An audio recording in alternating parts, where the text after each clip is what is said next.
Medan tidak bisa jalan, hentikan. Tidak kuat buktinya, hentikan, jangan malu-malu. Alhamdulillah ternyata sudah jalan, surat dari Pengadilan Negeri Jakarta Selatan sudah keluar. Jadi surat penyitaan ya. Jadi surat penyitaan kemarin dokter sempat live, sempat kesel banget ya. Kesel banget, akhirnya live dokter ungkap, ternyata setelah diungkap baru berjalan. 2 hari kemudian selesai. Jadi memang November Justice rupanya ya emang ya sampai ke Pengadilan Negeri Jakarta Selatan juga. Jadi di sini akhirnya sudah selesai. Kita lihat nanti perkembangannya setelah Lebaran. Insya Allah sudah ada perkembangan bagus ya.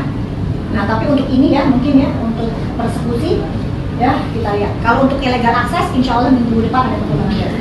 Ya mungkin tadi mau tambahkan untuk yang persekusi? Yang ini aja tadi apa namanya yang surat ke Kapolda Sumut ya? Sumatera Utara. Oke Sumut. Jadi sebelum surat itu dilayangkan beberapa bulan sebelumnya itu kami sudah bersurat ke Kapolrestabes Medan. Ya. Intinya itu suratnya menjelaskan terkait dengan kronologis perkaranya seperti apa, duduk permasalahannya seperti apa, keberatan kami terhadap penetapan tersangka itu seperti apa. Poin pentingnya adalah kami meminta kepada aparat penegak hukum agar segera memberikan kepastian hukum terhadap penanganan perkara ini. Kenapa itu menjadi penting?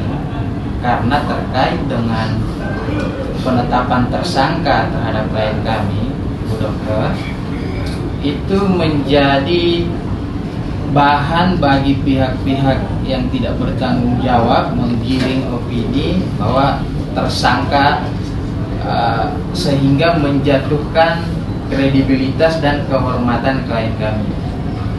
Salah satu itikat daripada upaya perlindungan HAM itu adalah menjaga kehormatan terhadap manusia. Nah, makanya kami bersurat meminta supaya perkara ini segera diberikan kepastian hukum. Dalam artian apa? Jika ternyata alat buktinya sudah cukup untuk menetapkan tersangka, kemudian berkas perkaranya dilengkapi atau sudah lengkap, agar segera dilimpahkan kepada pihak Kejaksaan Negeri agar segera masuk ke dalam persidangan. Nanti di persidangan menjadi terang benderang perkara ini seperti apa. Itu poin pertama, permintaan pertama. Kami justru meminta segera dilimpahkan. Ataupun kalau ternyata berkas perkaranya tidak bisa dilengkapi, alat buktinya kurang atau bahkan tidak cukup, diberikan kepastian hukum berupa apa? Surat penghentian penyidikan SP3, surat pemberitaan penghentian penyidikan seperti itu. Jadi kami meminta kepada aparat penegak hukum dalam hal ini penyidik kepolisian mengambil langkah tegas, melimpahkan atau menghentikan seperti itu mungkin untuk terkait dengan yang perkara di Polrestabes Medan tersebut. Kemudian kalau terkait dengan yang di Polda Metro Jaya terkait yang laboratorium tadi, permohonan laboratorium, ya tentu kami sangat berharap karena sekarang progresnya itu terkait dengan permintaan laboratorium forensik di Cyber Polda Metro Jaya agar segera ditindaklanjuti sehingga tidak berlarut-larut. Ini sudah setahun lebih ya, dari setahun setengah dari kejadian di Jakarta Timur tersebut. Mungkin sementara itu. Ya, jadi kalau adoptif kalian tahu nggak ada takut-takutnya. Jika memang sudah siap dilimpahkan, silahkan limpahkan. Segerakan jadi P21. Sama seperti DRL. DRL akhirnya sudah lengkap semua P21. Begitupun adoptif sudah tersangka. Iya, memang tersangka di 2 tempat. Adoptif akuin dengan gagah berani. Iya, di Polres Medan dan Polres Jakarta Selatan. Memang. Tapi kapan P21-nya? Jangan langka dong kasusnya. Mau diapakan? Kalau memang di Medan tidak bisa jalan, hentikan. Tidak kuat buktinya, hentikan, jangan malu-malu pada penyidik Polres Medan daripada nanti akhirnya apa merembet ke Paminal kemana-mana.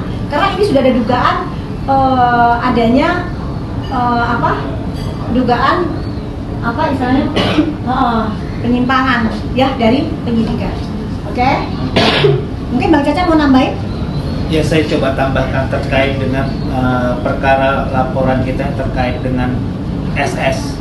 Kebetulan kita ada beberapa laporan, yaitu ada yang di di Krimum juga, di Polda, habis itu yang di cyber itu terkait dengan PDP, dan satu lagi ada yang terkait dengan di Polres Jakarta Timur.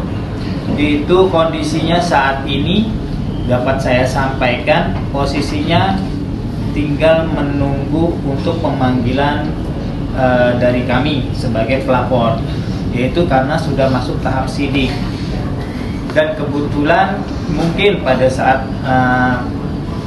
untuk tahap penyidikan ini kemungkinan bakal ada yang namanya ada terkait dengan penyitaan, karena pada saat terjadinya persekusi yang terjadi di Jakarta Timur itu memang dilakukan secara live melalui akun TikTok kalau nggak salah Bu ya, yang di-upload yang di SS langsung, dan dan berdasarkan informasi yang kita dapat itu bahwa saudara Panda kalau nggak salah dia Panda, habis itu satu lagi saya lupa namanya, dan itu sudah dimintai keterangannya, dan sekarang posisinya sudah dalam tahap sidik. Ya, mudah-mudahan kami berharap kepada tim penyidik dari Polres Jakarta Timur segera melakukan pemanggilan kepada pelapor, kepada dokter detektif, dan segera penyitaan ya, dan melakukan segera untuk penyitaan akun dari pihak terlapor. Itu aja. Biar cepat ya prosesnya, biar cepat jelas gitu. Jadi nggak jadi pertanyaan setiap waktu kan pertanyaan kasusnya SS gimana, mandat nggak ada. Jadi ini juga demi nama baik dari pihak kepolisian itu sendiri. Jadi jangan seolah-olah kepolisian ini bisa disiram oleh pihak-pihak mereka ya, sehingga prosesnya berjalan sangat lambat. Sampai detik ini kita masih percaya dengan Kepolisian Republik Indonesia, Pak Kapolda tegak lurus, kita masih sangat percaya. Jadi tolong, begitu juga dengan Pak Kapolda Sumatera Utara, tolong Pak, ini ada dugaan anak buah Bapak di Polres Medan ya berusaha untuk mengkriminalisasi ya Dopin dengan tetap terus mempertahankan status tersangka tanpa bisa melakukan pelimpahan berkas ke kejaksaan ya, jadi sengaja dibuat seperti itu dugaannya. Ada pertanyaan dari teman-teman? Dok, balik lagi soal P21. Oke. Tadi bilangnya mau pakai soal P21 nya. Oke. Mungkin seperti itu. Oke, kalau P21 alhamdulillah artinya apa? Artinya berkas sudah lengkap. Mungkin Pak Adi bisa menjelaskan itu dari hukumnya. Oke, baik, terima kasih. Terkait dengan penanganan perkara terhadap saudara DRL di Polda Metro Jaya, sejauh yang kami tahu sampai saat ini berkas sudah dilimpahkan kepada pihak kejaksaan. Dan pihak kejaksaan menyatakan berkas perkaranya sudah lengkap atau biasa disebut dengan P21. Itu adalah pelimpahan berkas, artinya tahap 1. Yang kami tahu saat ini atau sampai dengan kemarin yang kami tahu itu masih di tahap 1. Nah, selanjutnya itu adalah tahap 2. Tahap 2 ini adalah pelimpahan tersangkanya dan barang buktinya. Nah, itu yang kami belum tahu update-nya kapan akan dilaksanakan. Tapi kami berharap semoga secepatnya akan dilakukan tahap tersebut. Belum nunggu tahap 2 ya untuk tahu